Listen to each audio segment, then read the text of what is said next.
Hello everyone, this is A30 back from How to Play. Today we're looking at how to play the game Mojo, which is from 25th Century Games, designed by Anthony Gillian, or Julian, and artwork by Christine Arcouf.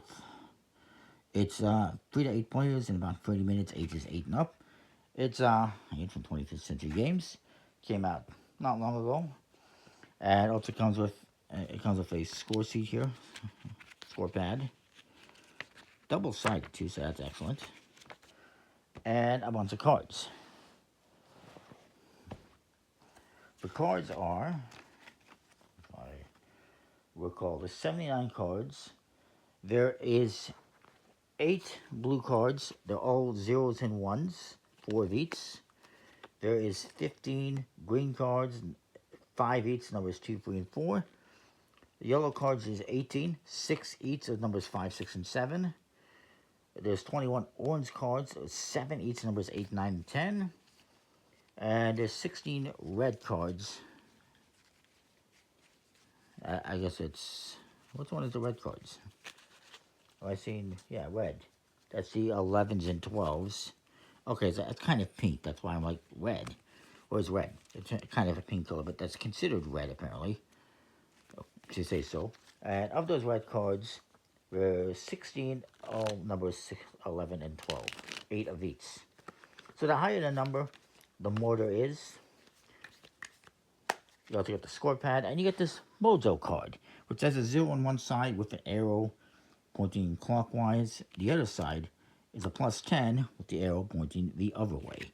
You start off with it on the 0 side, and what you're trying to do in this game is kind of a golf-esque game where you're trying to end up with the lowest score. But I really like the way this one plays out as well. You put this Mojo card on the 0 side in the middle of the table.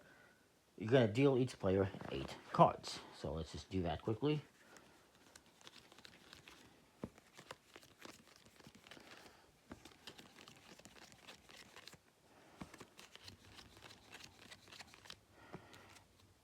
The rest of the cards form a draw pile, and you flip over the top card to start a discard pile. It's almost golf meets Uno, really, in this game. You're trying to end up with the lowest score, and you're going to end up with 3 cards, maybe more, in your hand at the end of the round.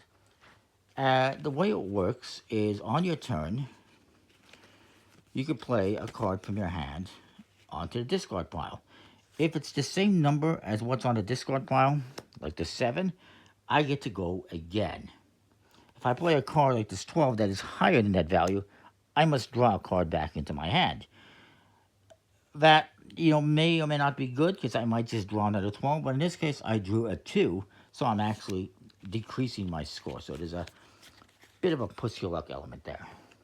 So then the next player is going to go. The arrows tell you which direction you're going.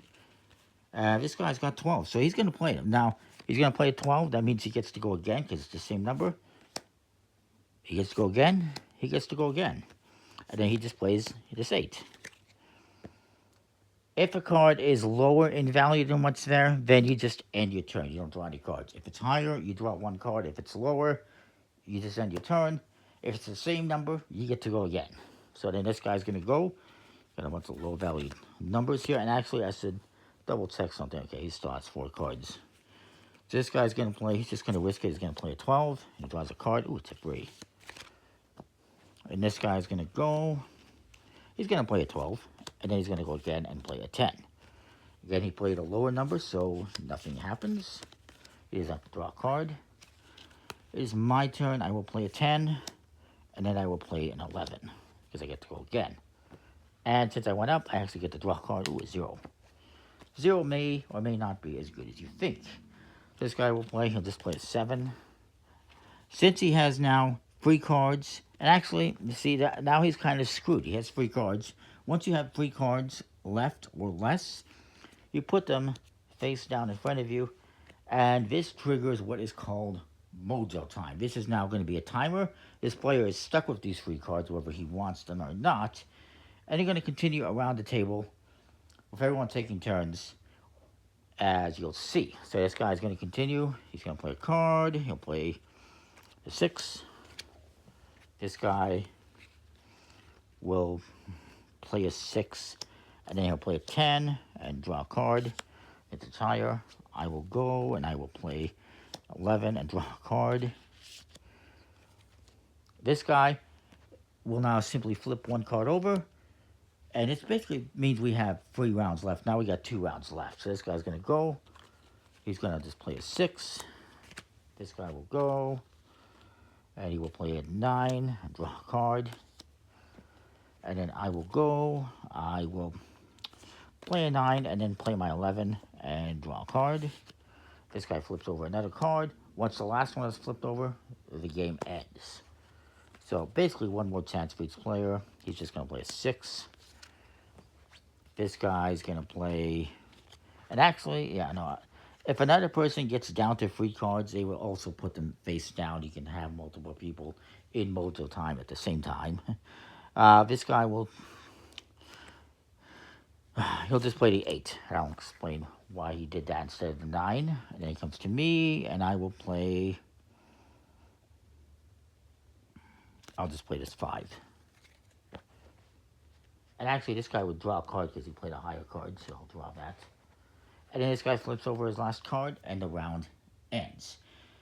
This guy is going to take the Mojo, and he's hoping that he has the lowest score, is the idea.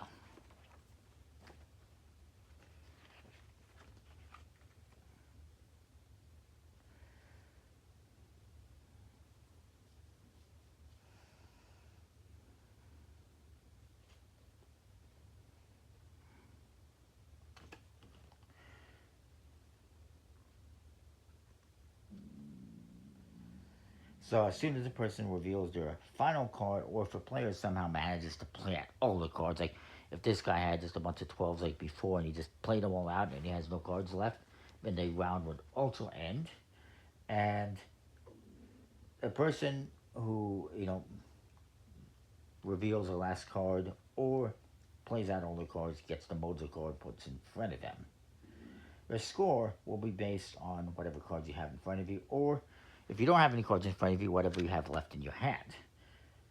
And for each color, you're only going to keep the highest valued card. If you have a duplicate, like this guy has 2 7s, you're only counting 1, so he could just discard that one. For me, I'm just keeping, I'm going to keep this one and this one. I'm only keeping the highest blue, so I'm going to get rid of that, and the duplicates again don't count. This guy he only has green cards, so really he could just get rid of all those. And then this guy he's going to keep 1 9, keep that, he'll keep that. Hopefully you can see everything here. And so, and we'll look at the scores. So this guy, he was the first one to go out. He has 15. That's not great. He has the Mojo. I have 3, that guy has 4, and that guy has 14. So I have to do the math in my head.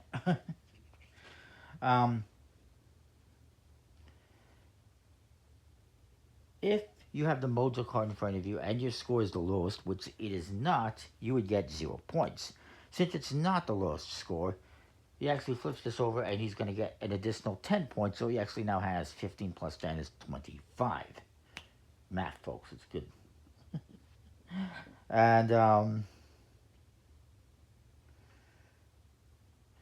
And yeah, basically that's not good because you're trying to have the lowest score in the game. So then everyone would write down the scores, reshuffle, redeal, and you do another round. Only now, since the Mojo card is like this, you're going to be going this way instead. You're going to be going the other way. And you write down your scores on your paper, and you're going to keep playing the game in that same manner until somebody reaches at least 50 points. And whoever has the lowest score at that time is the winner. If there's a tie, you serve a victory tie for the lowest score. There's also a 2-player variant where Mojo time begins when you have 2 cards or less in your hand instead of 3. That's the only difference for 2 players. So it's an interesting little game. It kind of, like I said, combines Uno in a way, and golf, where you're trying to have the lowest score and you're setting cards as well. It's a pretty interesting game. Decent quality, even though it's no linen finish. A decent quality. And I like it. It's a pretty cool game. That's Mojo. Pretty straightforward game about getting the lowest score. I like it's a nice new variant on the kind of boring golf type game where you're just trying to have the lowest score. But, you know, having some cards in front of you and you draw and discard cards, and I like it. It's a nice new variant on it. So that is Mojo. Comment, like, subscribe, and know what you think. We'll see you next time. Thanks for watching.